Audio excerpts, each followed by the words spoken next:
जय हिंद साथियों, वेलकम सफलता करियर इंस्टीट्यूट में आप सभी का स्वागत। जैसा कि आप सभी को मालूम है, मैथ की हमारी क्लास लगातार चल रही है। उसी क्रम में आज हमारी क्लास रीजनिंग की शुरू हो गई है। आज पहली क्लास है रीजनिंग की, और रीजनिंग की पहली क्लास के अंतर्गत हम पढ़ेंगे डाइस पासा। अब डाइस पासा होता क्या है? जैसा आप लोगों ने सबने बचपन में पढ़ा होगा, लूडो खेले होंगे आप, तो लूडो का जो दाना होता था, उस दाने के अंतर्गत आप सब देखते होंगे नंबर लिखे हुए होते थे। अब वो नंबर जो लिखे हुए होते थे, 1 से 6 तक नंबर लिखे हुए होते थे। बस उसी ही के माध्यम मानकर हम इस पासे का निर्माण करा गया है। उसी प्रकार के हम क्वेश्चन करते हैं इसमें। अब इसमें जो क्वेश्चन हमारे होते हैं, दो प्रकार के होते हैं। एक होते हैं मानक पासे के अकॉर्डिंग, एक होते हैं सरल पासे के अकॉर्डिंग। मानक पासा बड़े बड़े एग्जामों में आता है, और सरल पासा वनडे के एग्जाम हुए या बड़े बड़े एग्जामों में भी ये भी आता है। सरल पासा दोनों इंपोर्टेंट ही है, इसलिए हम दोनों ही पासे पढ़ेंगे। तो सबसे पहले हम पासा पढ़ेंगे मानक पासा, कि मानक पासा होता क्या है। तो मानक पासा पढ़ते हैं पहले देखिएगा आप लोग कि मानक पासा जो है हमारे पास में, मानक पासा होता क्या है। सबसे पहले हम ये पढ़ेंगे मानक पासा होता क्या है। तो मानक पासा जिसे हम स्टैंडर्ड डाइस बोलते हैं, तो मानक पासे की ये डेफिनेशन होती है छोटी सी, अगर आप पढ़ लेंगे, याद कर लेंगे, तो क्या होती है मानक पासे की डेफिनेशन? कि किसी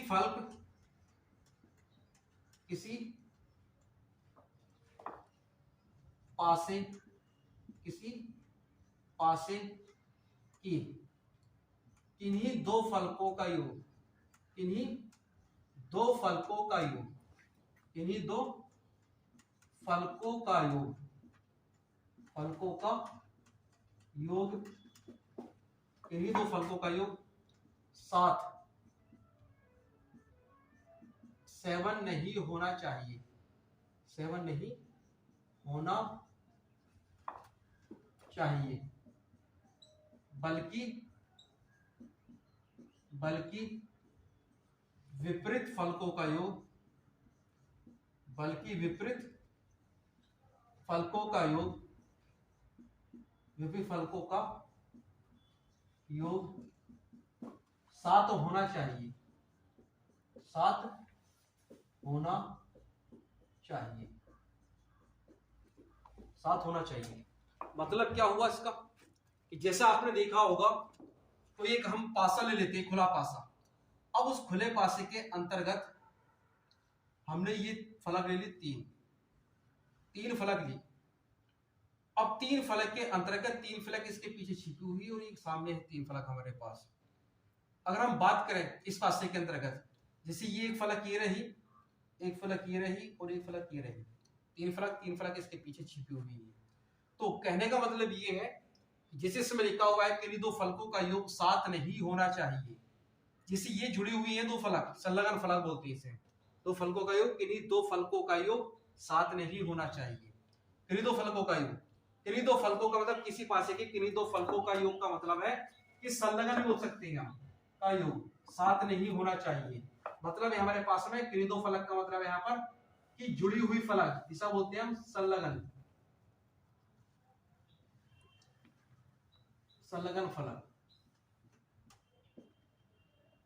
संलग्न फलक, जुड़ी हुई फलक, किन्हीं भी जुड़ी हुई फलकों का योग 7 नहीं होना चाहिए। मतलब अगर मैं इस फलक पर पहले पर 5 लिखा और दूसरी पर मैंने लिखा यहाँ पर 2, तो दोनों का योग बन गया 5 और 2 7। तो किन्हीं दो फलकों का योग 7 नहीं होना चाहिए, बल्कि क्या होना चाहिए, विपरीत फलकों का योग। मतलब कि पहली फलक के नीचे, यहाँ पे जो नीचे फलक होगी, इन दोनों का योग कितना होना चाहिए, 7 होना चाहिए। इस पर 5 तो यहाँ कितना होना चाहिए, 7 होना चाहिए। अब इसी को मानकर आधार हमारे पास में दो इसके क्वेश्चन होते हैं। कुछ क्वेश्चन किस प्रकार से होते देखिएगा आप लोग। तो मानक पासे से आपसे क्वेश्चन किस तरीके से पूछता है। पहला क्वेश्चन आपसे ये पूछेगा, एक फलक देगा, एक पासा दे देगा, और पासा देने के बाद में आपसे कहेगा किसी एक फलक का मान आपसे पूछेगा। इस पर लिखा इसने 4, इधर लिखा इस पर 5 और इस पर लिखा 1।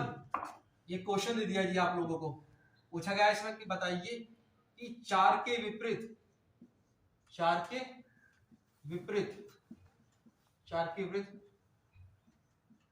फलक कौन है। चार के विपरीत फलक ज्ञात कीजिए, ये पूछ रहा आपसे कि चार के विपरीत फलक बताइए कौन सी है। तो सबसे पहले हम ये ज्ञात कर लें कि हमारे पास में मानक पासा है या नहीं है। मानक पासे की पहचान ये होती है कि दो जुड़ी हुई फलकों का योग 7 नहीं होना चाहिए। अब हमने इसके अंतर्गत देखा कि 4 और 1 5, 1 5 6, 5 4 9, किन्हीं दो फलकों का योग 7 तो नहीं आया। इसलिए हम ये कह सकते हैं कि हम इसके अंतर्गत ही हमारे पास मानक पासा है। जब मानक पासा है तो अब हम विपरीत निकाल सकते हैं आराम से। इस तरह से निकाल सकते हैं कि 4 में कितना हम जोड़ें कि 7 हो जाए, 7 हो जाए। तो इसलिए हम करा यहाँ पर हमने कि 4 में कितना जोड़ा 3, तो 4 3 कितना बना 7 बन गया। इसलिए 4 के विपरीत कौन सी फलक होगी, 4 के विपरीत फलक 3 होगी। उसी प्रकार अगर मैं ये कहूं कि 5 के विपरीत कौन सी फलक होगी, तो 5 में हम कितना जोड़े ये 7 हो जाए। तो 5 में अगर हम 2 जोड़ दें तो 7 बनेगा, 5 और 2 7 बन गया। उसी प्रकार अगर मैं ये कहूं कि 1 के सामने कौन सी फलक होगी, तो 1 में कितना जोड़ा जाए 6, तो 6 और 1 कितना बन गया 7 बन गया। इस तरीके से हमने अपना क्वेश्चन कर लिया। आराम से हम सीधे सीधे एकदम आराम से देख सकते हैं इस क्वेश्चन के अंतर्गत कि किस तरीके से हम क्वेश्चन करेंगे। कि कोई भी एक पासा आप लोगों को देगा, उसके अंतर्गत आप लोगों को नंबर देगा, तो सबसे पहले आप पहचान किस तरीके से करेंगे कि जुड़ी हुई फलकों का योग 7 नहीं होना चाहिए। अगर 7 हो गया हमारे पास में तो समझ लो कि मानक पासा नहीं है, अगर 7 नहीं है तो समझ लो कि मानक पासा है। अब अगर आपसे पूछेगा कि विपरीत कौन कौन सी फलक है, बस आपको इतना करना है कि कितना नंबर हम जोड़े उसमें कि 7 हो जाए। इसे 4 में कितना जोड़े जो 7 हो जाए, तो 4 में हमने जोड़ा 3, तो 4 3 7 बना। उसी प्रकार 5 में हम कितना जोड़े तो 7 हो जाए, 5 और 2 7 हो गया। उसी प्रकार 1 में कितना जोड़े जो 6 हो जाए 7 हो जाए, तो 6 जोड़ा तो 7 बन गया। उसी प्रकार हमारा क्वेश्चन कंप्लीट हो गया। अगला क्वेश्चन देखिएगा, इस तरह से आप लोगों से कहेगा कि ऐसे ही एक पासा आप लोगों को फिर देगा, देने के बाद में अगला क्वेश्चन आपसे एक पासा फिर देगा और बोलेगा बताइए कि इसका आंसर कौन सा है। जैसे अगर मैं यहाँ पर ये बोला, मैंने यहाँ पर लिखा 3, इधर लिखा 4, इधर लिखा 5, मैंने कहा कि 4 के विपरीत फलक बताइए क्या है। 4 के विपरीत पूछा जी, 4 के विपरीत फलक कौन सी है, 4 के विपरीत फलक। तो सबसे पहले हम चेक कर लें कि हमारा दिया गया जो पासा है वो मानक पासा है या नहीं है। तो हमने चेक करा कि 5 4 9 यहाँ तो ठीक है। जैसे आगे चले हम 4 और 3 7, तो 7 बन गया। तो इसलिए हमने यहाँ पर देखा कि पासा हमारे पास में मानक पासा नहीं है। जब मानक पासा नहीं होता और आप लोगों को ऑप्शन के अंतर्गत हमारे पास में इस तरीके से ऑप्शन दे रखे हैं, 4 ऑप्शन दे दिए और बोलेगा कि 4 के विपरीत कौन सा है, तो पहला ऑप्शन 3 दिया, फिर 5 दिया, 1 दिया, फिर वो बोलेंगे ज्ञात नहीं कर सकते, ज्ञात नहीं कर सकते। जब आपका मानक पासा नहीं होगा और आपसे क्वेश्चन पूछेगा 4 के विपरीत कौन सा है, या कोई सी भी फलक का पूछेगा कौन सा विपरीत है, तो ऐसी कंडीशन में हम अपना क्वेश्चन ज्ञात नहीं कर सकते। तो इसलिए सीधा सीधा इसका आंसर कितना बनेगा, 4 के विपरीत कौन सी फलक बनेगी कि हम इसे ज्ञात नहीं कर सकते। लेकिन एक कंडीशन ऐसी होती है, इस कंडीशन में चीज को हम ज्ञात कर सकते हैं। कब, जब आपको इस तरीके से दूसरी तरीके से क्वेश्चन ऑप्शन देगा। जैसे मैंने यहाँ पर पहला ऑप्शन लिखा कि 1 2 3, बी ऑप्शन मैंने यहाँ पर लिखा 1 2 6, अगला ऑप्शन लिखा मैंने सी कि 2 3 5, और डी ऑप्शन लिखा ज्ञात नहीं कर सकते, ये लिख दिया मैंने, ज्ञात नहीं कर सकते। अब आप यहां पर देख रहे होंगे, अगर ये पूछा गया आपसे कि 4 के विपरीत फलक कौन सी है, अगर ऑप्शन आपको सिंगल रूप में है, तब ऐसी कंडीशन में हमारा आंसर हो जाता कि ज्ञात नहीं कर सकते। और यदि हमें 4 के विपरीत फलक ज्ञात करने के लिए बोला हमसे, और 4 हमें ऑप्शन इस तरीके से दे रखे कि एक ऑप्शन के मतलब एक ना कर एक ऑप्शन ना देकर 3 उसके आंसर दे रखे, तो ऐसी कंडीशन में हम ज्ञात कर सकते हैं। और ज्ञात इस तरीके से कर सकते हैं कि जो हमें पासा दिया गया है, इस पासे के अंतर्गत ऐसी कौन कौन सी फलक है हमें जो दिखाई नहीं दे रही है।